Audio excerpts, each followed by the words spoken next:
Liječenje urinarne inkontinencije. Urinarna inkontinencija je stanje nevoljnog otjecanja mokraće koje se može objektivno dokazati, a bolesnici je socijalni i higijenski problem. Liječenje treba biti postupno, s naglaskom na poboljšanje kvalitete života.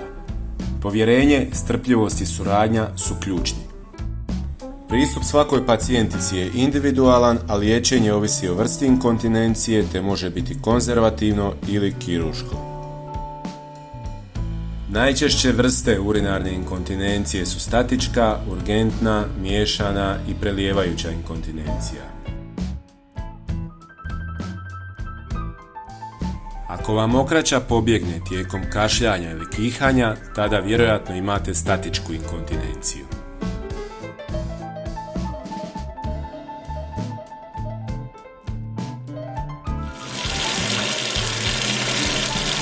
Ako ste sada osjetili ili ako inače kod šuma vode osjećate nesavladivu potrebu za mokrenjem i pri tom vam pobjegne mokraća, tada vjerojatno imate urgentnu inkontinenciju.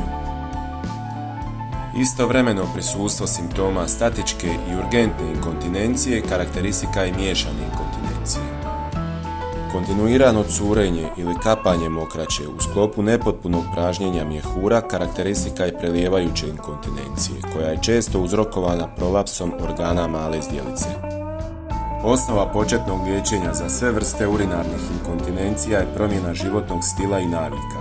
Na prvom mjestu pojačajte fizičku aktivnost i smanjite tjelesnu težinu.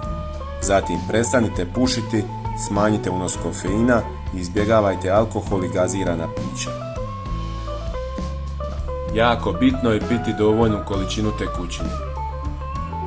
Vježbe za jačanje mišića dna zdjelice, odnosno Kegelove vježbe, efikasne su u liječenju umjerene statičke inkontinencije, a mogu pomoći i kod urgentne inkontinencije.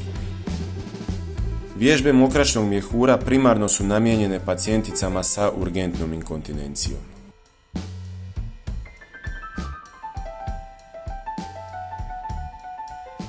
Učinkovita i za bolesnice izuzetno prihvatljiva metoda liječenja različitih oblika inkontinencije mokraće je i vanjska magnetska inervacija mišića zdjelice. Ova metoda liječenja ugodna je za pacijenticu koja tijekom terapije sjedi, čita knjigu i normalno je odjevena. Metoda je bezbolna, neinvazivna i bez negativnih nuspojava. Terapija se provodi 2 puta tjedno, kroz 6 do 8 tjedana po 20 minuta. Liječenjem u magnetskoj stolici dolazi do poboljšanja ili potpunog izostanka simptoma statičke ili predominirajuće statičke inkontinencije, a učinkovito je i u liječenju urgentne inkontinencije.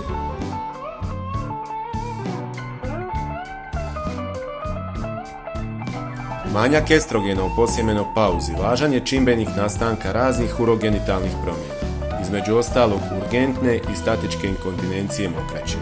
U liječenju tih stanja rabe se i lokalni pripravci estrogena.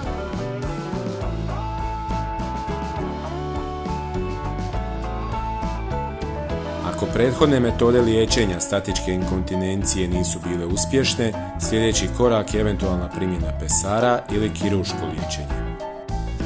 Pesari su uređaji koji se postavljaju u rodnicu kako bi se spriječilo ispadanje organa male zdjelice. Jedan su od mogućih načina liječenja prolapsa organa male zdjelice, ali su korisni i kod liječenja statičke inkontinencije. Sling operacije su zlatni standard kod pacijentica kod kojih nije došlo do značajnijeg poboljšanja simptoma primjenom konzervativnih metoda liječenja i kod pacijentica koji žele brzo i konačno rješenje, a spremne su prihvatiti rizike kirurškog liječenja. Ove operacije su uspješne u 80 do 90% slučajeva. Uretralne bulking injekcije su terapijska alternativa za žene koje nisu pogodne za liječenje kirurškim metodama te žene koje ne žele invazivno kirurško liječenje.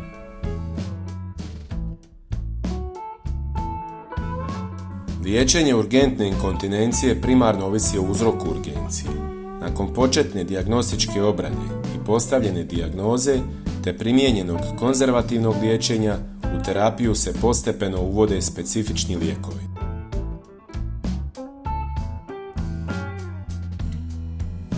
Liječenje prelijevajuće inkontinencije primarno ovisi o uzroku. Kod prolapsa ginekoloških organa metoda izbora je kirurški zahvat. Liječenje urinarne inkontinencije postepeno i zahtijeva potpunu suradnju i strpljivost pacijentica. Cilj liječenja je poboljšati kvalitetu života, no u nekim slučajevima unatoč svim primijenjenim metodama liječenje nije uspješno. Ako vam je ovaj video pružio korisne informacije, molim vas besplatno se pretplatite na YouTube kanal i nastavite pratiti ostale objave.